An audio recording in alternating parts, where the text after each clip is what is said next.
এখন পুরো ঘোরাঘুরি কমপ্লিট। ওখানে তো থিয়েটারে গেছিলাম, ওখানটা বেশ ভালো লাগলো।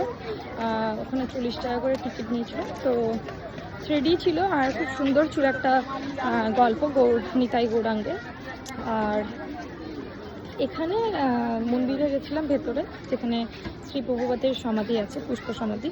তো সেখানে আমরা গিয়েছিলাম, তো ওখানেও তো ক্যামেরা অ্যালাউ ছিল না।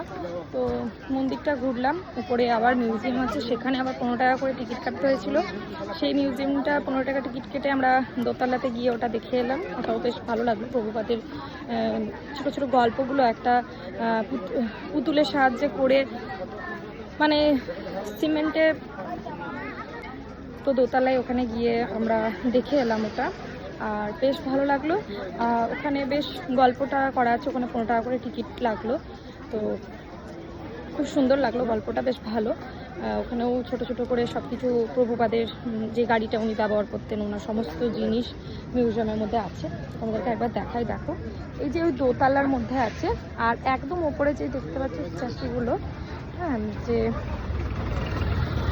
ওই যে স্ট্যাচুগুলো দেখতে পাচ্ছ, ওই যে ঢোল নিয়ে, যেটা হাত মানে নিতাই গৌরাঙ্গের দেখা, ওই যে বড় দেখতে পাচ্ছ এই যে জায়গাটা, এই জায়গাটাতে আমরা উঠেছিলাম। ওই যে যেখানে স্ট্যাচুগুলো আছে সেখানে আমরা উঠেছিলাম, বেশ ভালো লাগলো। জায়গাটা এতটাই সুন্দর, কিন্তু সব থেকে মানে একটা বাজে ব্যাপার যেটা হচ্ছে যে ওখানে ফোনটা অ্যালাউ নেই, একদমই না।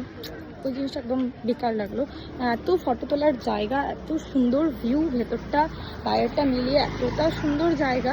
ভেতরে এরকম মাঠ মতো আছে, দেখো তোমরা, এই যে মাঠ আছে, উপরের জায়গাটা অত অব্দি ওঠারও ব্যবস্থা আছে একদম ওই স্ট্যাচুগুলোর কাছে। দোতলাটায় মিউজিয়াম আছে, নিচের তলায় প্রভুপাদের সমাধিটা আছে। বেশ ভালো লাগলো, কিন্তু ওই যে বাজে ব্যাপার যে ফোন ওখানে অ্যালাউ নেই। তো চলো এবারে হোটেলের দিকে, মানে লজের দিকে আমরা রওনা দিচ্ছি, গীতা ভবনের দিকে। আর সেখানে আমাদের টিকিট কাটা আছে, মানে কুপন কাটা আছে প্রসাদ খাওয়ার জন্য। তো চলো যাই। আর হ্যাঁ, একটা ভালো জিনিস তোমাদেরকে দেখাই। এই যে আমার একটা ফুল দেখতে পাচ্ছি, এটা আমার পর আমার জন্য তুলে আমার নিজেই আমার মাথায় লাগিয়ে দিয়েছে। আর এতটা সুন্দর ফুলটার গন্ধ, মানে দারুণ। তো ফুলটা আমার মাথায় লাগিয়ে দিয়েছে। তো চলো।